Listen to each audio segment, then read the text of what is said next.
The struggle against the German army saw many victories such as the Moscow Front, the Russian Front, and the Battle of Berlin, and behind these successes stood Marshal Georgy Zhukov. Now, let us take a closer look at the life of the Soviet hero, Marshal Zhukov. Georgy Zhukov was born on December 1, 1896, in a village in Kaluga province. His father, Konstantin Artemyev Zhukov, who worked as a shoemaker, was of Greek origin. His mother, Ustin Artemyev, who worked in the fields, was of Russian origin. He had a successful academic life. At a young age, he opened his own fur shop and had begun making plans for marriage when, on July 28, 1914, the Russian Empire entered World War I. After the Russian army suffered heavy losses in the war, all young men born in 1896 were conscripted in 1915. Zhukov joined the army on August 20, 1915, and served as a cavalryman first in Kaluga and later in Balaklia. In August 1916, he was assigned to the Southwestern Front and shortly afterward captured a German officer,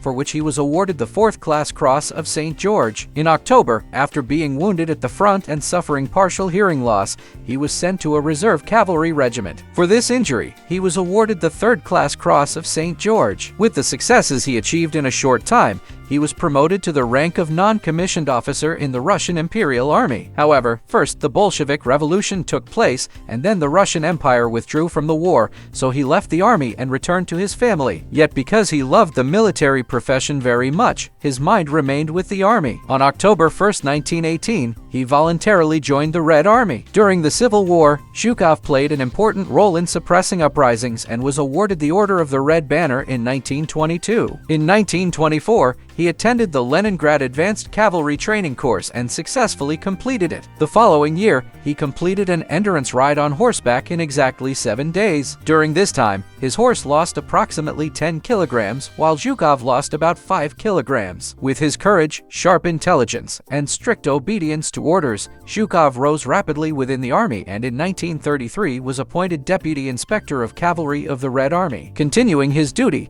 the successful soldier was appointed commander of the 57th Corps in the territory of the Mongolian People's Republic in June 1939. His mission there was to stop the Japanese, who had occupied the Manchuria region since 1931 and were harassing Soviet borders. In the clashes concentrated around the Khalkhin River and Lake Khalkhin, although the Japanese attempted to cross to the west of the river, they suffered heavy losses due to Zhukov's successful tactics and were forced to retreat. The Soviet High Command awarded Zhukov the title Hero of the Soviet Union for these victories against the Japanese. After the outbreak of World War II, the Kingdom of Romania, not wishing to clash with the Soviet Union, completely withdrew from Bessarabia on June 27th. The next day, Zhukov's army entered Bessarabia and northern Bukovina and brought the region fully under control by July 3rd. Later in the war, by Stalin's order, he was appointed Chief of the General Staff of the Soviet Union. While serving in this position, on June 22, 1941, the Germans launched Operation Barbarossa and attacked Soviet territory. Zhukov ordered the border troops to respond to the German attacks. However, the border troops failed to deliver the expected response, and the Germans began advancing rapidly. Joseph Stalin arrived unexpectedly at the command center on June 29, 1941. When he asked why he had not been informed about what was happening at the front, Zhukov gave him the following reply: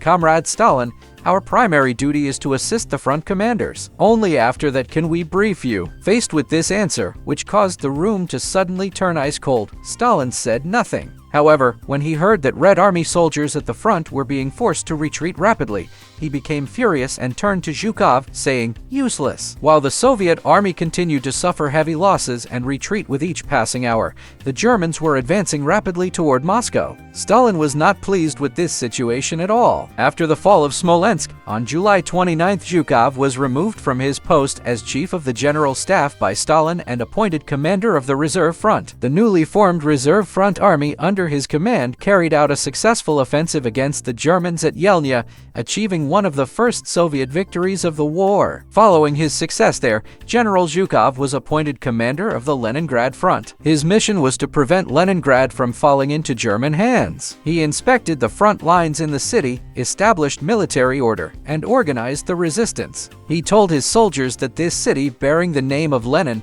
the founder of the Soviet Union, must never fall. He ordered unit commanders that any officer or soldier who abandoned the defensive line without orders would be executed. The Germans continued advancing toward Moscow. However, they were forced to pause the operation until late November. During this period, Red Army units received reinforcements and significantly increased their numbers. On November 25th, the German army captured Istra, advancing to within about 50 kilometers of Moscow. However, the Germans had grown extremely weak in the freezing Moscow winter. German General Guderian wrote in a report sent to Berlin on December 1st that the temperature had dropped to -40 degrees and that soldiers with inadequate winter clothing were freezing to death. Zhukov was later appointed deputy chief of the General Staff. 3 days after this promotion, he was sent to the southwestern front. His new mission was to liberate Stalingrad from the Germans. When the successful general arrived in Stalingrad, the Germans had completely encircled the city and were tightening the ring day by day. Up to that point, approximately 630,000 Soviet soldiers had lost their lives in Stalingrad. On September 12th, together with General Vasilevsky, he began preparing the Soviet counteroffensive plan. After the preparation phase that lasted until November 13th, the operation named Operation Uranus was approved by Joseph Stalin. During this time, the Germans had pinned the Soviet army to the banks of the Volga River, and the fall of Stalingrad seemed imminent. For Operation Uranus, the Red Army allocated 1,100,000 soldiers, 800 for tanks, 13,500 artillery pieces, and more than 1,000 aircraft. Overall command of the operation was given to Georgy Zhukov, while field command was assigned to Generals Vasilevsky, Rokossovsky, and Vachidin. On November 19th, the Soviet army attacked German lines from the north and south and soon encircled approximately 200,000 troops of the German 6th Army. After 3 months of fierce fighting, the encircled Germans surrendered, and the Battle of Stalingrad ended with the superiority of the Red Army. After the success of Operation Uranus, Zhukov also played an important role in winning the Battle of Kursk. From September onward, he was tasked with pursuing the retreating German army. At the beginning of 1944, Zhukov was appointed commander of the 1st Ukrainian Front. By April 1944, the forces under his command had expelled the Germans from Ukraine and advanced to the foothills of the Carpathian Mountains. Having successfully completed every assignment given to him, Zhukov was then appointed by Stalin to the Belarusian Front. From April onward, Marshal Zhukov coordinated attacks on both the Belarusian Front and the 1st Ukrainian Front simultaneously. With the Operation Bagration he planned, he drove the Germans out of Belarus by the end of August. In the final stage of the war, Marshal Zhukov carried out the Vistula-Oder offensive. As a result of this operation conducted between January 12th and February 3rd, the Germans were expelled from Polish territory, and Red Army units entered Germany. The end of the war was now near. Red Army units were about to enter Berlin. But who would capture Berlin first? Would it be Marshal Zhukov or Marshal Konov? These two marshals, who had successfully completed every task throughout the war, were also engaged in a fierce rivalry with each other. Stalin was aware of this and assigned both Zhukov and Konov to occupy Berlin. Due to his success in capturing Berlin, Stalin appointed Zhukov to participate in the surrender negotiations with the Germans. On May 8, 1945, at 20-43, German Field Marshal Wilhelm Keitel handed the signed instrument of unconditional surrender to Zhukov. After returning to Moscow, Zhukov attended the parade held in Red Square on his white horse,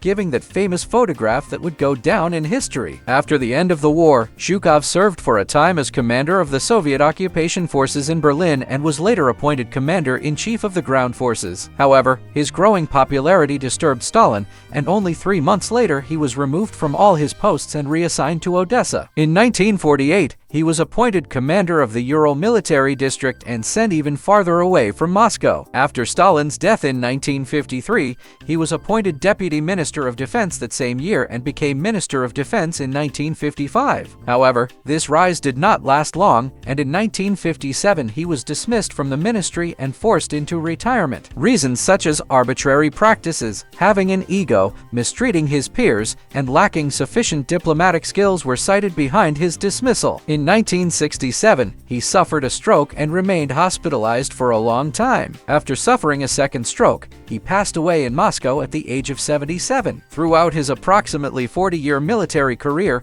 having emerged victorious from many battles and earning a total of 36 medals, including 4 titles of Hero of the Soviet Union, Marshal Georgy Zhukov inscribed his name in military history in golden letters.